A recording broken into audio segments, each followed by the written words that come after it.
Welcome to this breaking news debate edition of Hannity. Tonight, let's set the record straight. There are no moderates that are running for president in the modern Democratic, radical, extreme socialist party.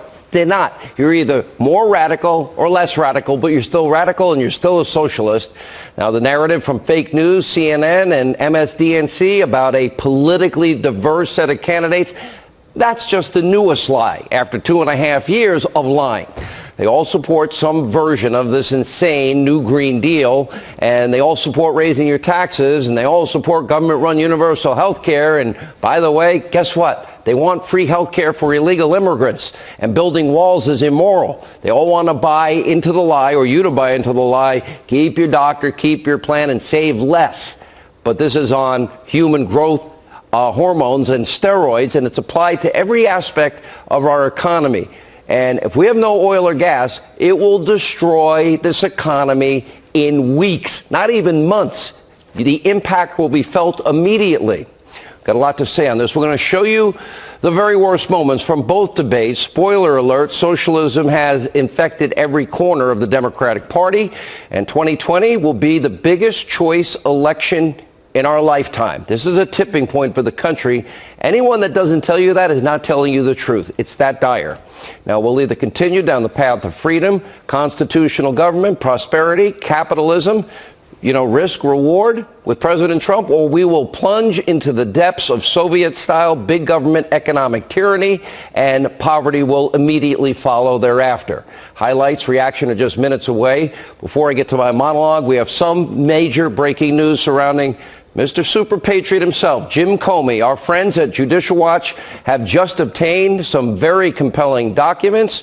Little old Jimbo, well, that he probably doesn't want you to see or to know about. As it turns out, in June of 2017, 1 month after Comey was fired, well, the FBI, people that he used to be the boss of, agents showed up at his door. Why didn't we find this out sooner?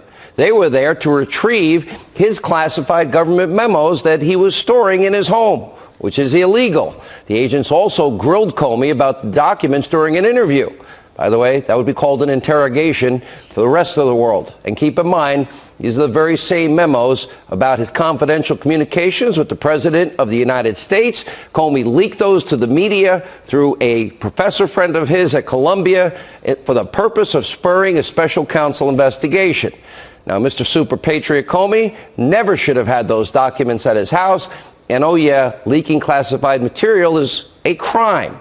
Now, I don't think this is his biggest crime, in my humble opinion. I've told Super Patriot Jim Comey many times before, I'll say it again tonight, Jim, you have the right to remain silent. My advice now more than ever, you need to shut up. Take my advice. Joining us now with more, Judicial Watch President Tom Fitton. This is a big discovery, and I'll be honest, as far as the sins of Jim Comey and things that I think are important, the legality issues of it, this is, the low-hanging fruit. This is the least important. What he did on FISA and elsewhere will be far more important to the American people over time. Well, it's part of a piece, and Comey took the FBI files he had on President Trump, kept them at his home, which was illegal, taking someone's FBI files and keeping them at your home, and he used them for political purposes. He leaked them to the New York Times to get a special counsel, and coincidentally, his friend Robert Mueller gets appointed. Look, no leak of the memos, no Mueller special counsel. So this is a pretty big deal. And now we know for the first time the FBI was investigating his creation and handling of these memos. And it's a month after he's fired. They show up at his house. They're interviewing him. And he says, well, I have these memos. You want them? Come on, guys. The FBI let these records walk out the door, which is a violation of President Trump's rights. He keeps them there at his house. He doesn't tell them that he's leaking them. He admits to it the next day in congressional testimony.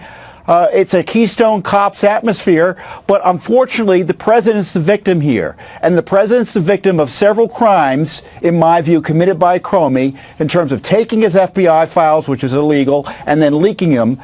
And that created the special counsel investigation, even more so than the FISA warrants, abusive as it was, as abusive as they were. All right, Tom Fitton, we're going to continue to watch, Judicial Watch, all these Freedom of Information Act requests. This is important. I have a funny feeling, and my sources are telling me it's going way further than that.